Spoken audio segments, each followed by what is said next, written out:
안녕하세요. 예손병원 관절센터에서 견주관절을 전담하는 정형외과 전문의 정규학입니다.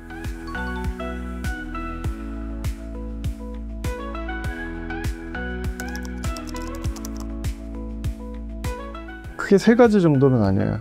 여기가 아프다고 오시는 분이 있고, 여기가 아프다고 오시는 분이 있고, 아픈지 저린지 좀 애매하게 불편하다고 하시는 분이 있어요. 그런 경우를 보통 저는 나눠서 보는데, 어깨 자체는 보통 이제 어깨 회전 근육 문제랑 어깨 주변 근육 주변의 염증들로 인한 통증 때문에 보통 여기를 붙잡고 오시는 경우가 많습니다. 이 목덜미 쪽은요, 이 목 뒤쪽, 목 덜미 쪽에 또 다른 근육들이 굉장히 많아요. 승모근, 능형근, 견갑골근 뭐 이런 것들이 굉장히 많은데, 이 근육들이 통증을 유발시키는 통증 유발점이라는 게 생기면서 이 목덜미 쪽이 굉장히 아파지는 경우가 있거든요. 그런 경우는 물론 이제 어깨 회전 근육 파열의 문제, 아니면 목과 관련된 어떤 디스크 관련된 문제, 그런 문제도 있을 수 있지만, 여기 목덜미 주변에 근막 통증 증후군으로 인한 문제인 경우도 굉장히 많습니다. 반면 아프긴 아픈데 좀 저리는 느낌이라든가 손까지 뭔가 이렇게 내려온다는 느낌이든가 그런 식으로 뚜렷한 신경 증상을 보인다면 보통의 경우는 목 디스크를 우선적으로 의심을 합니다. 어깨 통증에서 주로 이제 문제가 되는 게 회전근개 문제죠. 회전근개 파열이 있거나 회전근개에 건염이 있거나 그로 인해서 어깨 관절에 유착이 와서 관절 운동 범위가 굳거나 이런 거랑 관련된 통증이 있고요. 따로 띄어서 생각해야 될 게 석회성 건염입니다. 석회성 건염도 크게 두 가지로 나뉠 수 있겠죠. 갑자기 심하게 아프게 만드는 경우가 있고 서서히 아픈 경우가 있어요. 사실 석회 자체가 어깨 회전 근육이 생겨서 서서히 아픈 경우는 통상적인 회전근개 건염이나 파열과 관련된 통증과 크게 구별하기가 어려워요. 다만 구별해야 될 게 하나는 석회성 건염으로 인한 통증이 갑자기 생겼을 경우예요. 그 경우는 정말 며칠 사이에 어깨에 불이 난 것처럼 너무 아프거나 응급실 가야 되지 않나 라고 걱정할 정도로 너무 갑작스럽게 아프고 그 아픈 정도가 매우 심해요. 그런 경우는 원래부터 있었던 석회가 주변에 염증이 갑자기 생기면서 사그라드는 경우, 뭐 석회성 건염의 단계로 치면 흡수되는 그 단계에 이런 특징을 보이게 되는데, 그런 증상은 다른 어깨 질환으로 인한 통증과는 조금 구별되는 거기 때문에 좀 꼭 기억할 필요가 있습니다. 근막 통증 증후군 같은 경우는 이 어깨 자체라기보다는 목덜미랑 등 쪽, 어깨 주변의 이 견갑골 주변에 통증 유발점이라고 하는 근육이 뭉치는 그 상황 때문에 유발이 됩니다. 그래서 그 통증 유발점들이 여러 군데가 생기게 되는데 그 각각의 지점들이 굉장히 아프게 되죠. 그러면서 그 지점들도 아프게 되고 그 주변에 연관통과 관련된 그런 문제들도 생기게 되면서 어깨 움직임, 목덜미 움직임에 상당한 제한을 주고 뭔가 만성적인 통증을 만들게 되죠. 그로 인한 문제로 생각을 하시면 되고요. 경추랑 관련된 문제, 조금 젊은 층에서는 목 디스크, 나이가 조금 드신 분들은 뭐 경추 쪽에 척추관 협착증, 대체적으로 저린 통증들을 굉장히 많이 호소하시게 됩니다. 그걸 방사통이라고 얘기하는데, 손이 저리거나 팔이 저리거나 어깨에만 국한돼서 우리하게 아프고 저리다는 느낌을 줄 때는 보통은 어깨 자체의 문제를 볼 수는 있지만, 이게 이제 팔꿈치 밑으로 내려오게 된다면 목과 관련된 문제도 반드시 생각을 해봐야 됩니다.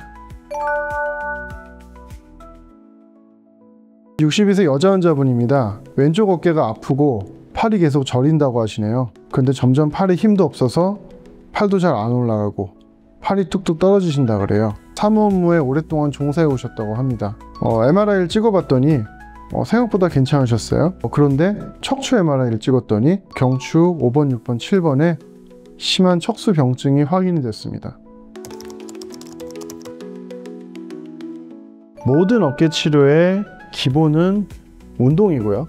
그 운동이라 하면 무슨 웨이트 트레이닝을 하는 게 아니라 기본적인 스트레칭, 어깨 운동 범위를 확보시켜주는 스트레칭입니다. 그래서 저도 항상 환자분들한테 첫 번째로 강조하는 게 운동이에요. 적절한 스트레칭을 동반한 운동, 거기에 약물 치료, 그래도 안 되면 주사 치료를 넣죠. 그런데 이제 그 세 가지의 치료가 더 이상 효과가 없다, 라고 하면 어깨 혹은 이 주변에 어떤 구조적인 문제나 지금의 치료로는 해결되지 않은 어떤 문제가 있다고 봐야 되죠.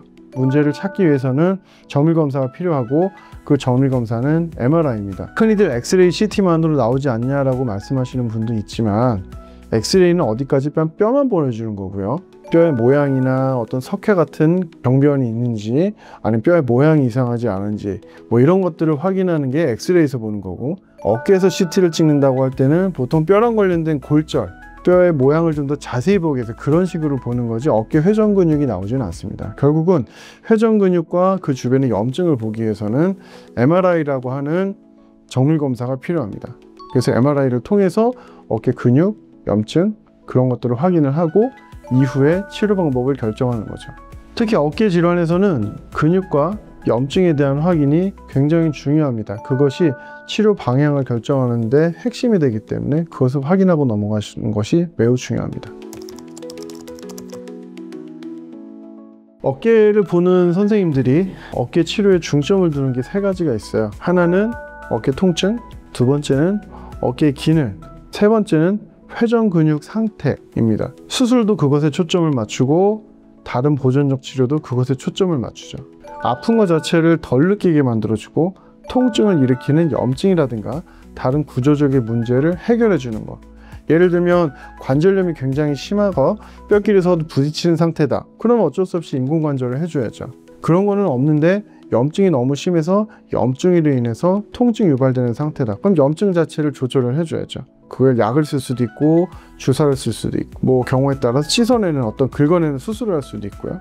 그래서 어떤 식으로든 통증 자체를 줄여주는 게 굉장히 중요합니다. 삶의 만족도랑 연관이 되고 기능적인 측면에도 영향을 주니까요. 두 번째, 어깨 기능은 또 두 가지죠. 하나는 어깨 운동 범위, 그리고 또 하나는 근력입니다. 일단 기본적으로 어느 정도의 어깨 운동 범위가 나타나면 자연적으로 통증도 많이 줄어요. 왜냐하면 많은 통증이 어깨의 강직으로 인해서 오는 경우가 굉장히 많기 때문에 어깨 운동 범위가 정상 운동 범위에 가깝도록 스트레치 운동, 재활 운동 이런 것들을 병행해 준다면 어깨의 운동 범위가 굉장히 좋아집니다. 또 하나는 어깨 근력이죠. 어깨 근력은 다음에 말씀드린 세 번째 회전 근육의 상태와도 밀접한 연관이 있습니다. 둘을 같이 묶어서 말씀을 드릴게요. 어깨에서 회전 근육은 핵심이 되는 근육이에요. 어깨의 핵심이 되는 근육이 두 가지가 있죠. 어깨 속에 있는 회전 근육, 그 바깥쪽을 싸고 있는 삼각 근육. 그런데 이상하게도 삼각 근육은 정말 커다란 외상이라든가 어떤 문제가 아니라면 잘 다치지도 않고 잘 망가지지도 않아요. 어깨 회전 근육은 반대로 연세가 드시거나 많이 쓰시거나 하는 분들이 점점 망가지는 근육입니다. 모든 어깨 치료의 핵심이 회전 근육에 있고, 따라서 회전 근육 주변이 어떤 상태이냐, 회전 근육 주변에 염증이 얼마나 있느냐, 아니면 회전 근육 자체가 파열이 진행되고 있느냐, 파열이 있다면 그 봉합이 가능하냐, 파열에 대한 봉합이 불가능하냐, 이런 것들을 따진단 말이에요. 회전 근육 상태를 최대한 정상에 가깝게 기능을 할 수 있게 만들어주는 게 수술의 핵심입니다. 따라서 회전 근육의 상태가 정상에 가깝게 회복이 된다면 근력도 당연히 좋아지겠죠. 팔은 가까스로 올리지만 힘은 하나도 없다. 팔이 뚝뚝 떨어진다. 그렇다면 충분히 회복이 됐다고 하기 어렵죠. 그래서 어깨의 근육을 회복시키는 것, 회전 근육의 상태를 회복시키는 게 세 번째로 중요한 어깨 치료의 핵심적인 부분입니다. 지금까지 어깨 통증과 관련해서 다양한 말씀을 드렸습니다. 그 각각에 대한 진단, 그리고 접근 방법, 그리고 치료를 정확히 하는 것이 굉장히 중요하겠습니다. 각각의 자세한 질환에 대해서는 다른 기회에 자세히 말씀드릴 수 있도록 하겠습니다. 오늘은 여기까지 말씀드리고요. 다음에 또 인사드리겠습니다. 감사합니다.